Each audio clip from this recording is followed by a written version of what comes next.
Hi అండి, నమస్తే. నేను మీ సునీత. వెల్కమ్ బ్యాక్ టు అమ్మ చేతి వంట కిచెన్ అండ్ వ్లాగ్స్. ఈరోజు వీడియో వచ్చేసి కుక్కర్లో మటన్ బిర్యానీ అలాగే రొయ్యల వేపుడు కర్రీ అనేది ఎలా చేసుకోవాలనేది చూపిస్తున్నానండి. చాలా అంటే చాలా సింపుల్గా చేసి చూపిస్తున్నాను అనమాట. ఎవరైతే బిగినర్స్ ఉన్నారో, ఫస్ట్ టైం చేస్తున్నారో వాళ్ళైతే ఈ విధంగా ట్రై చేయవచ్చు. అలాగే ఎక్కువగా మసాలాలు యూస్ చేయకుండా ఒకే ఒక్క మసాలాతో ఈ రెండు రెసిపీస్ని కూడా చేసి చూపిస్తున్నానండి. చాలా సింపుల్గా, టేస్ట్ కూడా చాలా అంటే చాలా బాగుంటుంది. మా ఇంట్లో ప్రతి వారం నేను చేసి మటన్ బిర్యానీ ఇంకా రొయ్యల వేపుడు కర్రీ అనేది ఎలా చేసుకోవాలనేది క్లియర్గా చూపిస్తున్నానండి. ఇక లేట్ చేయకుండా ఎలా చేసుకోవాలో చూసేద్దాం పదండి. దానికోసం ముందుగా మటన్ వచ్చేసి ఇక్కడ నేను 800 గ్రామ్స్ దాకా తీసుకున్నానండి. మీరు మటన్ షాప్కి వెళ్ళి మటన్ కొట్టించుకునేటప్పుడు బిర్యానీ కోసం ముక్కలు కొట్టండి అనండి. వాళ్ళు కొంచెం పెద్ద పెద్ద సైజులు అయితే కొడతారనమాట. ఇక్కడ మా వారైతే నార్మల్గానే తీసుకొచ్చారు. ప్రతి వారం చేస్తున్నాను కదా, ఒకసారైనా వీడియో చేద్దామనేసి ఈ నార్మల్గా కట్ చేసిన మటన్ తోటే చేస్తున్నాను. తర్వాత ఈ రొయ్యలు ఉన్నాయి కదా, రొయ్యలకి ఇలా కొంచెం వేర్లు అయితే ఉంటాయి కదా, అవేవో నరాలు అంటారు. సో వాటిని కూడా క్లీన్ చేసుకోవాలండి. వీటిని క్లీన్ చేసుకోవాలంటే ముందుగా రొయ్యలు అనేది మనము ఉప్పు పసుపు వేసి శుభ్రంగా ఒక 3 నుంచి 4 సార్లు కడిగిన తర్వాత, ఇక్కడ వీడియో క్లిప్లో చూపిస్తున్నాను చూడండి, చాక్తో కొంచెం అలా పైకి కట్ చేసి తీసామంటే చూసారు కదా నరం అనేది ఎంత బాగా వచ్చిందో. ఇలా రొయ్యకు 2 వైపులా ఉంటుందండి. సో 2 వైపులా కూడా ఈ నరాలు అనేవి తీసుకోవాలండి. అవి తినకూడదు, హెల్త్కి మంచిది కాదు.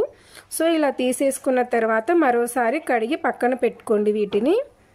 ఇప్పుడు ముందుగా మనం మటన్ బిర్యానీ కోసం మటన్ ప్రిపేర్ చేసుకుందాము.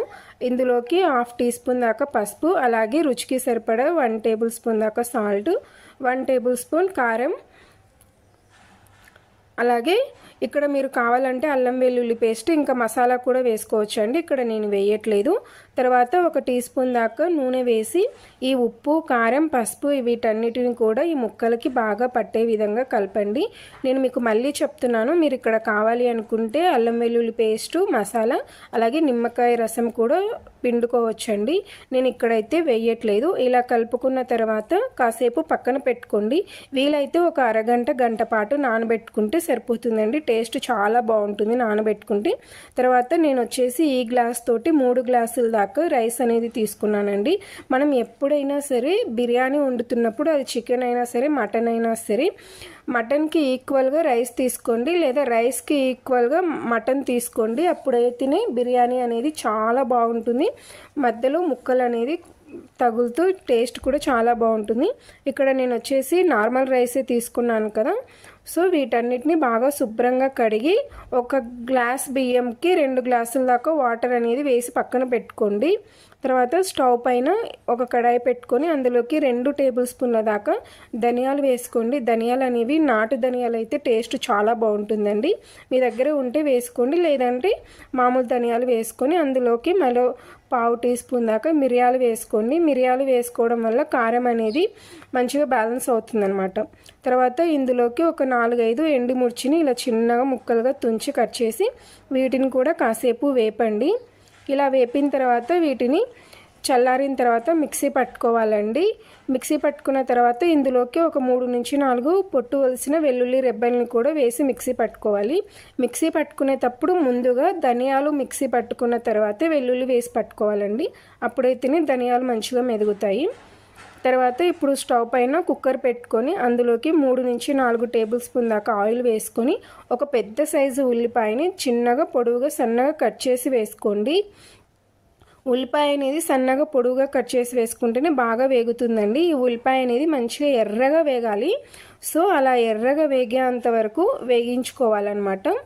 ఇలా వేగిన తర్వాత ఇందులోకి 2 బిర్యానీ ఆకులు, స్టార్ అనాసి, తర్వాత జాపత్రి, అలాగే 2 మరాఠీ మొగ్గలు, తర్వాత 1 ఇంచు చెక్క, ఆ తర్వాత 4-5 లవంగాలు, ఆ తర్వాత 2 యాలకులు, వీటన్నిటిని కూడా వేసేయండి. ఇవన్నీ వేసిన తర్వాత ఒకసారి బాగా కలపండి. ఇలా కలిపిన తర్వాత ఇందులోకి 1 నుంచి 1.5 టేబుల్ స్పూన్ దాకా ఫ్రెష్గా రుబ్బి పెట్టుకున్న అల్లం వెల్లుల్లి పేస్ట్ వేసి ఈ అల్లం వెల్లుల్లి పేస్ట్ అంతా కూడా పచ్చివాసన పోయే విధంగా బాగా కలుపుకోవాలి అండి. ఈ అల్లం పేస్ట్ అనేది పచ్చివాసన పోకపోతే బిర్యానీ అంతా కూడా పచ్చివాసన వస్తుందన్నమాట. సో ఈ విధంగా పచ్చివాసన పోయేంత వరకు ఇలా బాగా కలుపుకున్న తర్వాత ఇప్పుడు ఇందులోకి గుప్పెడు పుదీనా ఆకులు అలాగే గుప్పెడు కొత్తిమీరను కూడా వేసుకోండి. ఈ పుదీనా కొత్తిమీర వేసిన తర్వాత ఈ పుదీనా కొత్తిమీర కూడా మంచిగా వేగాలి అండి. నూనెలో పచ్చివాసన పోవాలన్నమాట. ఆ విధంగా మంచిగా వేపుకోవాలి. ఇలా వేగిన తర్వాత ఇప్పుడు ఇందులోకి మనం నానబెట్టి పక్కన పెట్టుకున్న మటన్ ఉంది కదా, ఆ మటన్ అంతా వేసేసేయండి. మీకు వీలుంటే ఎక్కువసేపు నానబెట్టుకోండి, టేస్ట్ చాలా బాగుంటుంది. ఇలా మటన్ అంతా వేసిన తర్వాత బాగా కలపండి.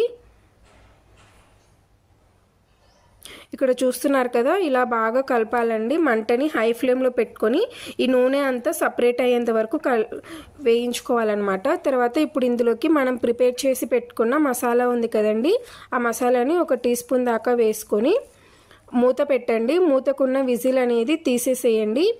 జస్ట్ అలా మూత పెట్టేసి మటన్ నుంచి ఆయిల్ అనేది సపరేట్ అయ్యేంత వరకు మధ్య మధ్యలో కలుపుతూ ఉడికించుకోవాలన్నమాట. ఇక్కడ చూస్తున్నారు కదా, ముక్క అనేది మంచిగా ఉడికిపోయి నూనె అనేది సపరేట్ అయింది కదా, ఇలా ఈ విధంగా అయితే ఉడికించుకోవాలండి. ఇప్పుడు ఇందులోకి గ్రేవీకి సరిపడినంత వాటర్ వేసుకోండి. మటన్ అనేది మునిగి మెత్తగా ఉడికేయడానికి సరిపడినంత వాటర్ వేసుకుంటే సరిపోతుంది. ఇలా వాటర్ వేసుకొని ఒకసారి బాగా కలిపేసేయండి. కలిపిన తర్వాత మూత పెట్టేసి కనీసం 7-8 విజిల్స్ వచ్చేంత వరకు ఉడికించుకోవాలండి. మీరు లేతగా ఉన్న మటన్ తీసుకుంటే 4-5 విజిల్స్ వచ్చే వరకు ఉడికించుకున్నా పర్వాలేదు. ముక్క అనేది చెదిరిపోదండి. మనం చేసిన ఈ ప్రాసెస్లో చేస్తే ఎన్ని విజిల్స్ వచ్చినా ముక్క చెదిరిపోదు, అలాగే మెత్తగా ఉడుకుతుందనమాట. దాదాపుగా 7-8 విజిల్స్ వచ్చేంత వరకు కంపల్సరిగా ఉడికించుకోవాలి అండి. అంతవరకు ఉడికించుకోవాలి.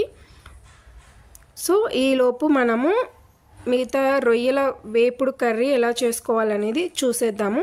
దానికోసం ఇక్కడ నేను రొయ్యలకు ఉన్న నరాలు అనేది ఈ విధంగా తీసేసి మరొకసారి శుభ్రంగా 2 సార్లు కడిగి తీసుకున్నానండి.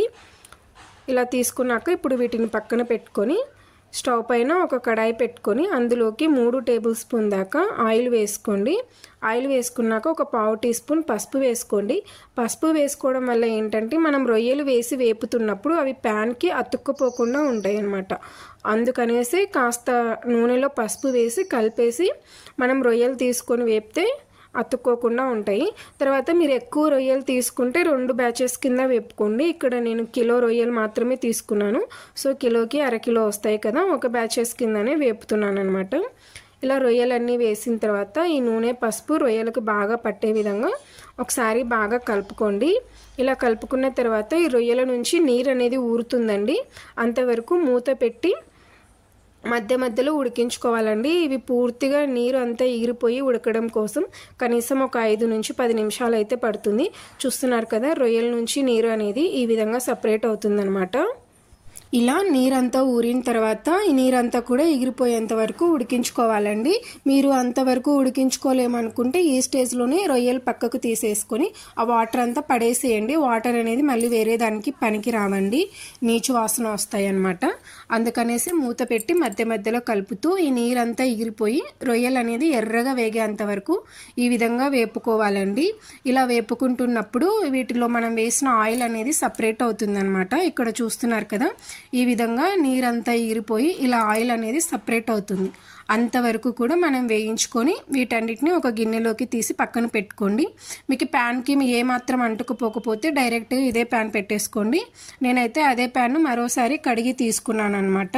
ఇలా కడిగి తీసుకున్న తర్వాత అందులోకి మరో 2 టేబుల్ స్పూన్ దాకా నూనె వేసి ఒక పెద్ద సైజు ఉల్లిపాయని సన్నగా కట్ చేసి వేసుకోండి. మీకు ఎంత వీలైతే అంత చిన్నగా తరుక్కోండి. ఉల్లిపాయ అనేది మంచిగా ఎర్రగా వేగాలన్నమాట. మనం బిర్యానీకి ఎలా అయితే వేపామో సో అదే విధంగా ఉల్లిపాయ కూడా మంచిగా వేగాలి. ఇక్కడ చూస్తున్నారు కదా, ఈ విధంగా వేగిన తర్వాత ఇప్పుడు ఇందులోకి ఒక మీడియం సైజు టమోటాలని 3 మీడియం సైజ్ టమోటాలని ఇలా మెత్తటి పేస్ట్ లాగా మిక్సీ పట్టి తీసుకోండి. 3 అయితే సరిపోతాయండి 1/2 కిలోకి. తర్వాత ఇలా వేసిన తర్వాత ఈ పేస్ట్ అంతా కూడా బాగా కలపండి. ఈ టమోటా అనేది పచ్చివాసన పోయి టమోటో ఉల్లిపాయ నుంచి ఆయిల్ అనేది సపరేట్ అయ్యేంత వరకు ఉడికించుకోవాలండి. మూత పెట్టి ఉడికించుకుంటే తొందరగా ఉడుకుతుంది. ఇలా మధ్య మధ్యలో మూత తీస్తూ కలుపుతూ ఉడికించుకోవాలన్నమాట. ఇక్కడ చూస్తున్నారు కదా చిన్న చిన్నగా ఆయిల్ అనేది సపరేట్ అవుతుంది. మరోసారి మూత పెట్టేసి మరొక 2 నిమిషాలు ఉడికించుకున్నామంటే చక్కగా ఉడికిపోతుందండి. ఇక్కడ చూస్తున్నారు కదా టమాటో ఉల్లిపాయ అనేది బాగా ఉడికిపోయి ఆయిల్ అనేది ఎంత సపరేట్ అయిపోతుందో. ఇక్కడ మీరు సైడ్కి చూడొచ్చు ఆయిల్ అనేది అంతా కూడా సపరేట్ అయింది కదా. సో ఈ విధంగా అయితే ఉడికించుకోవాలన్నమాట. టమోటాని పచ్చివాసన కూడా పోవాలండి. తర్వాత ఇందులోకి 1 టేబుల్ స్పూన్ దాకా ఫ్రెష్గా రుబ్బి పెట్టుకున్న అల్లం వెల్లుల్లి పేస్ట్ వేసి, ఈ అల్లం వెల్లుల్లి పేస్ట్ కూడా పచ్చివాసన పోవాలండి. అంత త్వరగా అయితే పచ్చివాసన పోదు ఇందులో అయితే. అందుకనేసి కనీసం 1 నిమిషం పాటు బాగా కలుపుతూ కావాలంటే మూత పెట్టుకొని ఉడికించుకోండి. ఈ అల్లం వెల్లుల్లి పేస్ట్ టమోటా ఉల్లిపాయ అన్నీ కూడా పచ్చివాసన పోయాయంటే ఆయిల్ అనేది మరి కాస్త సపరేట్ అవుతుందండి. ఇక్కడ వీడియో క్లిప్లో చూస్తున్నారు కదా ఈ విధంగా రెడీ అవుతుంది. తర్వాత మనం ప్రిపేర్ చేసి పెట్టుకున్న ధనియాల పొడి మసాలా ఉంది కదా, సో అది వేసుకొని కాస్త కొత్తిమీర కొద్దిగా పుదీనాను కూడా వేసేసుకోండి ఈ స్టేజ్లోనే. ఇవి వేసిన తర్వాత ఈ మసాలా కూడా పచ్చివాసన పోయే విధంగా బాగా కలుపుకోవాలి అండి. ఇలా కలుపుకున్న తర్వాత ఇందులోకి పసుపు వేసుకోండి.